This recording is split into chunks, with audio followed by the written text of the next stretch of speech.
thousands of times. You've probably had the DVD on repeat, but just in case you needed it, here's a quick recap of the story so far. You have fought valiantly. There's something about part one that's quite ominous and quite haunting and scary. Part one I always felt was the intimate half of our concluding film, and part two is much more operatic, epic. I never wanted any of you to die for me. These films are the final conclusion. The battle for Hogwarts, the battle between good and evil. Come on, Tom. Let's finish this the way we started. Together.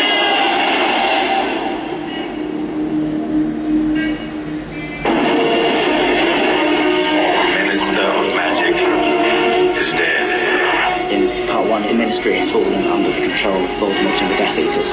Harry is sort of the holy grail for Voldemort, and so they have to get him out as fast as humanly possible.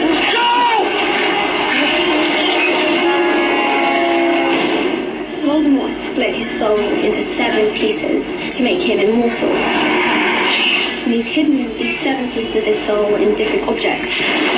Harry, Hermione and Ron have to find the Horcruxes and destroy them one by one. It's quite a daunting task, trying to do all of this without anyone recognising them, because Harry is obviously the most wanted man.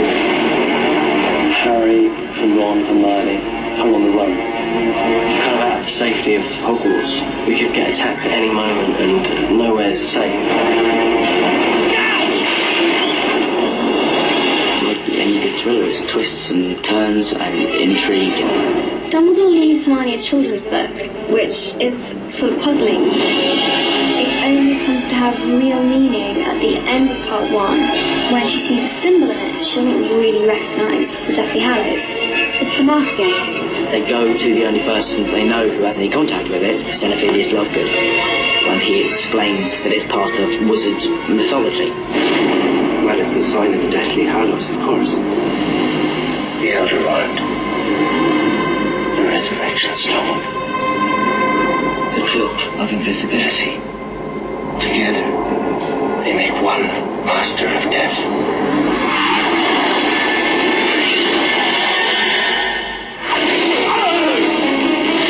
We end up in the middle of a firefight. We get captured and taken to Malfoy Manor. Dobby basically helps us to escape. Dobby! Help me! He's really quite devastated. He feels more than ever the need to challenge and to defeat the Dark Lord. I can destroy him once and for all. You see in Harry's eyes that he can't stop. He has to see it through. He's the only person left who can successfully carry out that job. You can't give yourself up to him. I mean, it is coming to an end now. Something's got to give. Harry Potter, the boy who lived, come to die.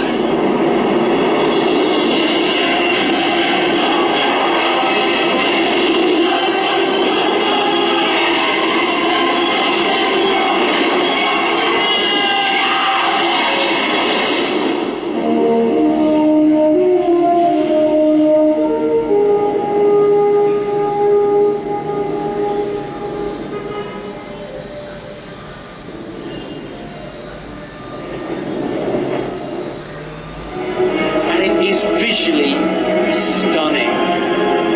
If you want that little bit of extra magic in your Harry Potter, then trust me, 3D adds it.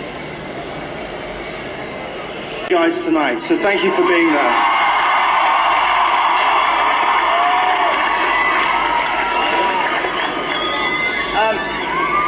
Hello everybody.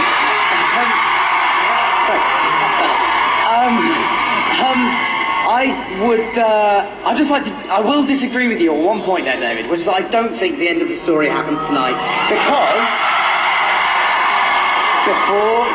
don't get too excited, it's not what you think, but because each and every person, not only in this square, but also watching around the world, who will see this film and who have followed these films over the last 10 years, will carry this story with them through the rest of their lives, and it will affect what they do. So I would just like to say a huge thank you to all of you, first of all, for giving me a job, and Joe for letting him give me a job. And it's been the most amazing, inspirational, surreal, bizarre, wonderful 10 years that I will probably ever have in all my life. And every opportunity I get from now on all comes back to the fact that I got very, very lucky when I was 11. So thank you very, very much. Emma?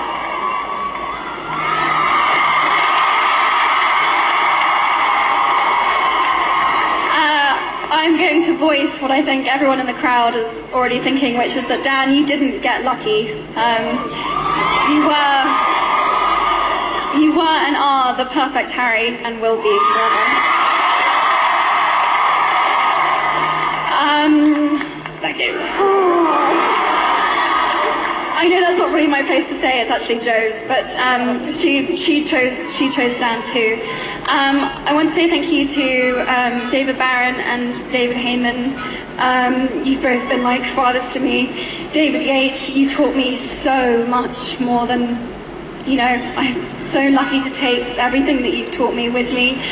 Steve Clovis, you gave Hermione the voice that I so hoped she would have, and she would have, and I'm so grateful. She's every bit as strong and beautiful and great as she is in the book, and I'm very grateful. Joe, thank you for writing these amazing books and for being...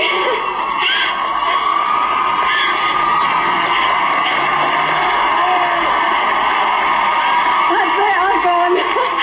For such a role model to me in real life. Thank you to Rupert for making me laugh and being such a great brother. And thank you to Dan, same thing. I will miss you so much. And thank you to Warner Brothers for making these films the way they should have been made and giving them the support that they needed. And we went out as we should have done, on a bang, and I'm so proud to have been part of this. So just thank you so much. And thank you to everyone here who came. You are the most wonderful fans in the world, and it's just such a privilege. Thank you so much.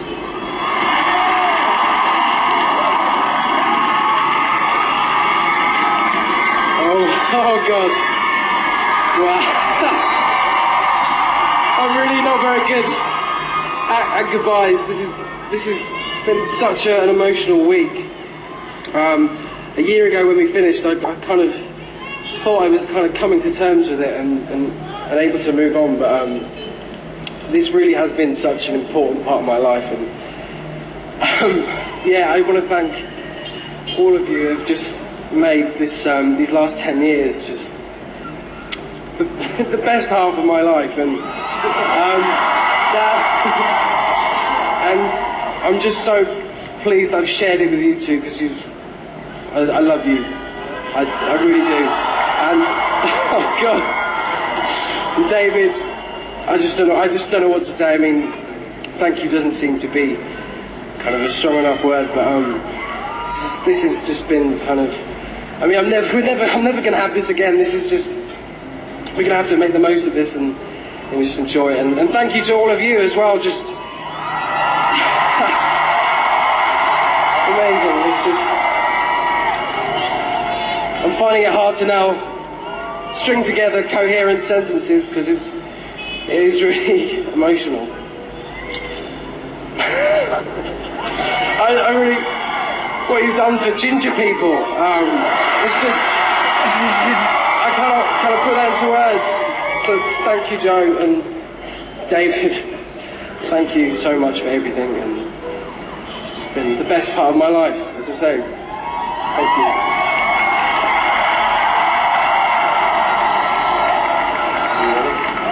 Oh my God.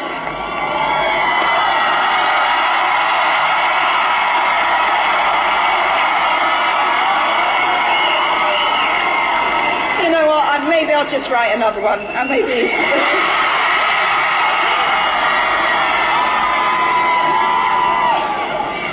That is a joke, but you have no idea I've never come closer than standing up here tonight. Oh God, Emma's finished me, Rupert's now crucified me. I love ginger people. This is my favourite ginger person right behind me.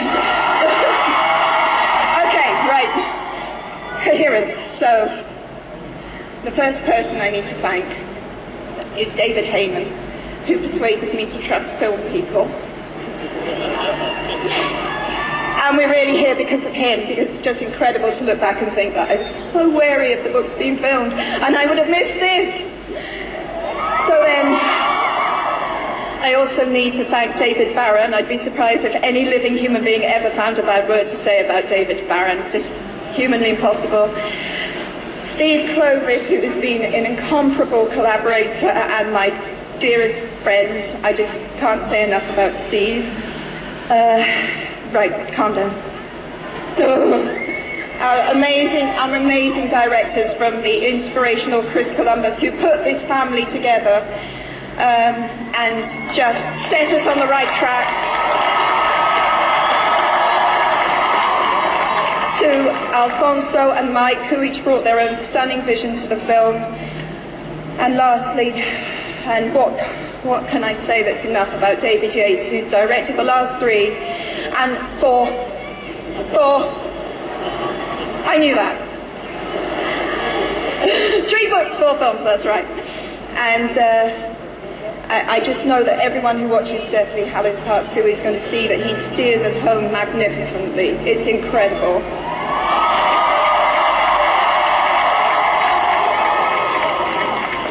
And of the actors, I can only say I could never have dreamt the talent we'd have in these films, that there are 7 that in private I refer to as the Big 7. And that's Dan, Rupert, Emma, Matt, Ivana, Bonnie and Tom.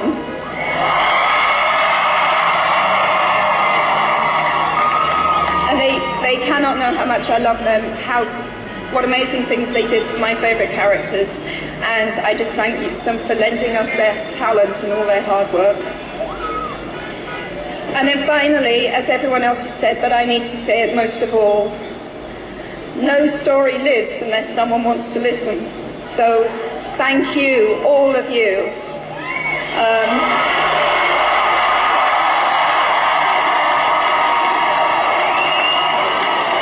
Thank you for queuing for the books all those years. Thank you for camping out in a wet Trafalgar Square.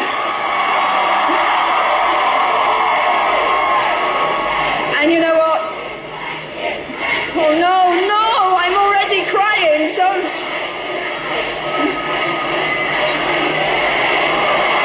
I know there are people all over the world right now waiting for the cinemas, in cinemas for the film to start.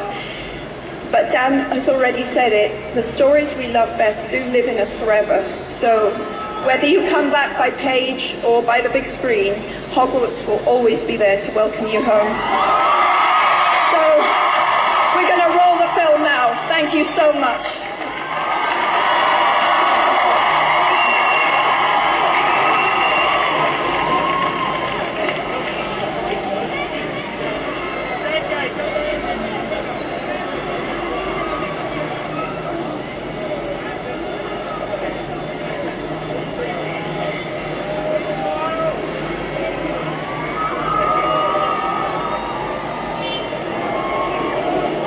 Well, there you have it, the end of an era, 10 years of Harry Potter, and what an emotional end as well.